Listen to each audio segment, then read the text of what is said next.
Hi everyone, Stjepan here. I'm going to continue covering my games. I came from a tournament a few days ago, and what I have to say about this tournament is that this is the first time I had to play with some issues outside of chess. I had a family thing going on, which started before the tournament, but kind of became more serious during. So halfway through the tournament, I just found myself for the first time not being able to focus on chess mentally, and it was a new experience for me, but chess wasn't the most important thing for me for the first time. That's what I'm trying to say. Anyway, so I was distracted throughout the tournament. The beginning was okay though. I had full concentration. So after my last tournament and the league games, I was feeling really confident and I thought I was playing well. As it goes in first rounds of tournaments, you either play someone much higher rated or much lower rated than yourself. In this case, I faced an opponent rated about 1500. Now, don't let the ratings fool you. As you're going to see throughout this tournament, many lower rated players are much better than their rating states. I think this kid, he's about 10 or 11, and I think he's either second or third in Croatia under 11. I actually played the champion 2 rounds later, as you're going to see. So it's a serious opponent despite his age and his rating. And since it's the first round, I had no idea what he was going to play. He played e4. I played the Caro-Kann and we got into the Panov. Now, after knight f6, knight c3, usually I play knight c6 here, going into lines with knight f3, bishop g4. But I mean, he could have been really well prepared for that. So I wanted to get a more complex position. So I played e6, simply not allowing the endgame, this endgame. So knight f3, bishop g4, and now cd, knight d, queen b3, where black has no better choice but to go for this, and this is perfectly equal with best play. Knight takes b5, queen c6, king e7, and so on. If you don't know this endgame and you play the Caro-Kann, you should know it. So I played e6, which keeps the tension in the position. It does allow the pawn majority positions in some cases, and it also allows some isolated queen pawn positions for white. My opponent played knight f3, and here you can play bishop e7, bishop b4, or you can play knight c6, which I played. And knight c6 is a tricky move, which I actually prepared for an opponent a while back. I was going to play this. It's inviting white to play bishop g5, which isn't a bad move, but I think black is already equal after bishop g5, and the engine confirms that. So again, I got to use my prep from a while back. The best way to play here is cd5, knight d5, and then bishop d3. After bishop g5, I played bishop to b4. The most common move here is bishop e7, which should be close to equal, but bishop e4 is definitely equal. Especially since in this position, the best move should be bishop d3, allowing the loss of a tempo. Now, of course, black isn't better in this position, but black is equal. You're playing against an isolated queen's pawn, and you have all the advantages of that position, while white has his own advantages. But after bishop to b4, my opponent made a mistake here. He played a3, and this position is simply better for black, and I knew it. I had this on the board a year ago. So now this is a forced line, bishop c3, bc3. You already have a better endgame, but you also get to develop with tempo, queen a5. White shouldn't and cannot take on f6. Queen c2 is basically forced, but now knight e4 and a tempo on the bishop. So you're going to get your bishop pair back. There's no way to defend if you don't do this. If you play rook c1, I play queen a3. So bishop d2, knight d2, knight d2, and now I couldn't remember this position correctly. I knew that there was something forced here with e5, but when I tried to calculate d5, knight e5, and knight b3, I really didn't like this position that much. I thought that I don't have enough for the pawn and the pawn can be defended. Of course, the engine says this is equal and it's the best way to play, but I just didn't want to go into this. So I played bishop d7, which is a slow passive move. cd, queen d5, queen b3, and I took. Why not? And b6. Now this is simply a better endgame. It should be equal, but it's easier to play for black because I'm playing against these two hanging pawns once the other pawn advances to c4. And if I manage to prevent them from moving, then I'll have a static advantage throughout the game. Again, it's an equal position, but not trading queens would have made it harder for me to exploit his weak pawns. With the queens on the board, it's much easier to push those pawns forward and cause trouble, especially on this diagonal. Lucia just came in, so if you can hear something, I'm sorry. Okay, so here he played bishop a6, preventing rook c8. I don't want to play rook c8, I want to play rook d8 anyway. And so castles, and now knight e7. Knight e7 may seem like a weird move, but I have a plan, sort of. I want to play knight f4 at some point, and then maybe, excuse me, I want to play knight f4, not knight f5. And then maybe provoke the move g3. That's what I was thinking. And while my knight is on f4, I will always have tricks with knight e2 and knight takes pawn if he plays c4. So, but more importantly, I wanted to prevent piece trades. This simply doesn't allow piece trades. a4 now, bishop b5 is back as an option. So I castled bishop b5. And now I could have played bishop c8, but I played knight d5 first. I wanted to provoke c4, and as I said, I wanted to get my knight to f4. So c4, knight f4. Okay, now there's a threat. Now I'm threatening knight e2 check, and for example, king to h1, and then take on b5, take on d4. Not that that's too good. For example, g3, knight e2. King g2, bishop b5, a b5. My a7 pawn is going to be hanging. Now knight d4, rook d4, rook a7, rook c4. I don't have a way to defend my pawn on b6, so this would have been equal.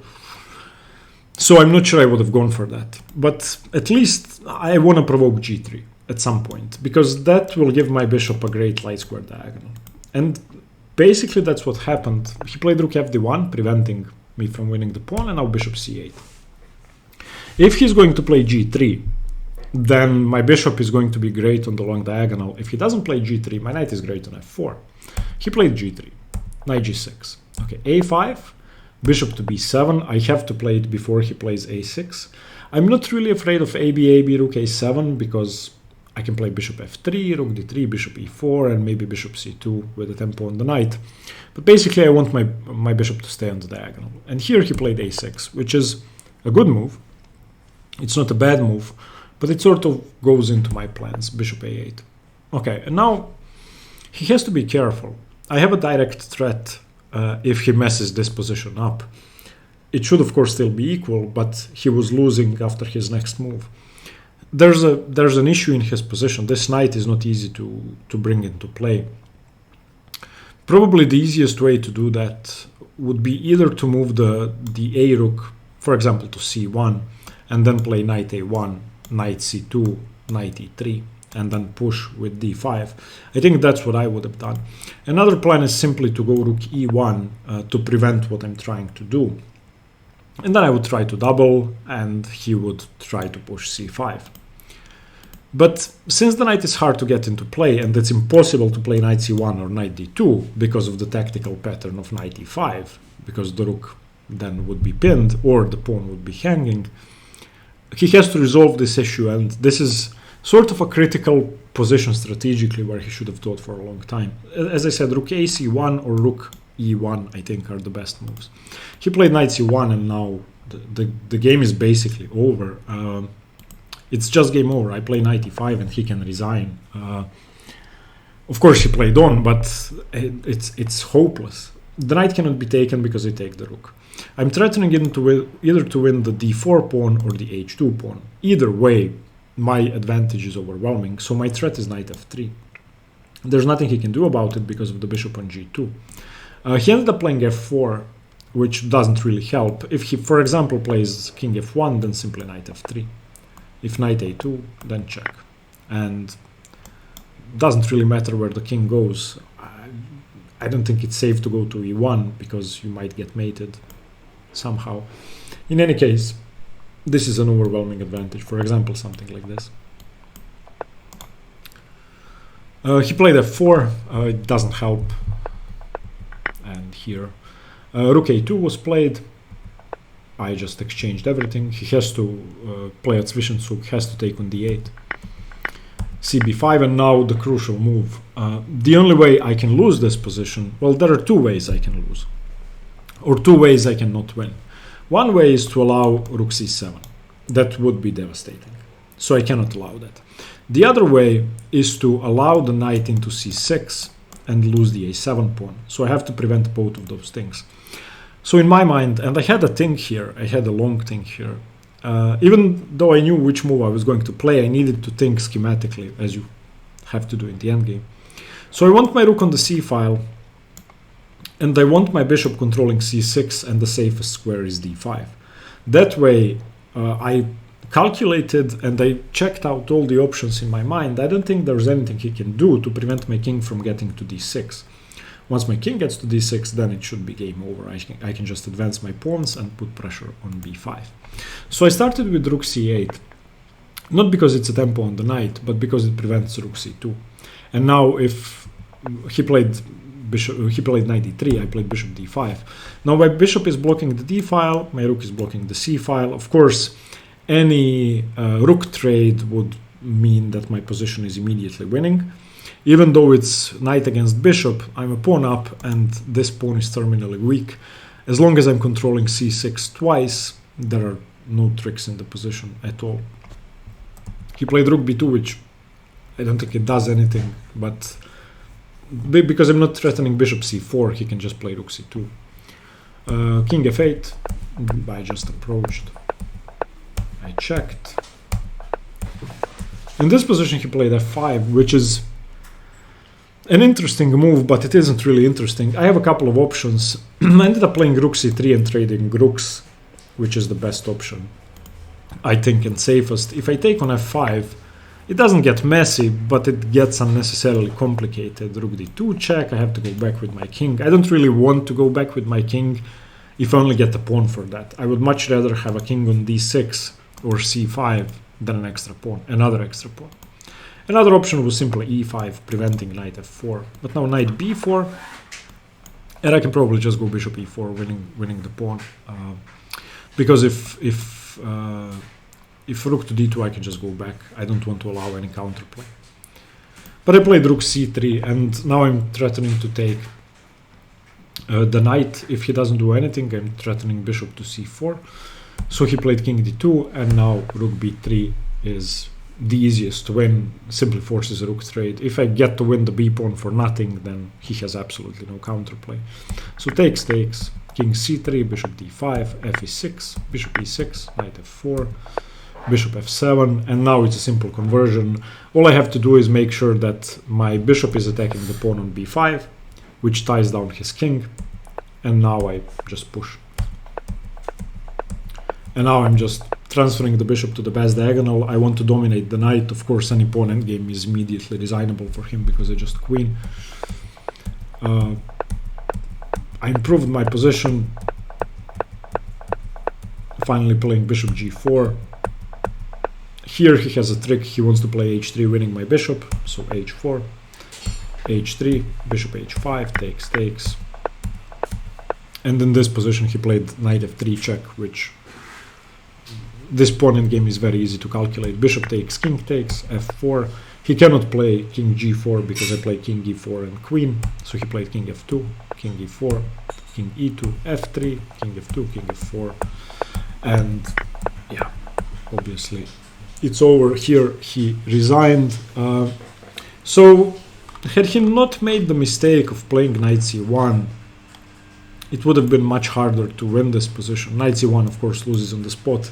But I think I did well to provoke g3 and to have this tactical idea of knight e5, which makes it hard for him to push his pawns because he needs to do something about his pieces first. So I'm not too happy about the game, but I think I had an idea and it ended up happening, so That's what I'm happy about. Okay, I'll see you tomorrow for round 2, which I played against an international master. Okay, so almost 1,000 points difference. Thank you for watching. Sorry for the long break, but as I said, I had some family issues and also had chess. Stay tuned for more chess. Bye bye.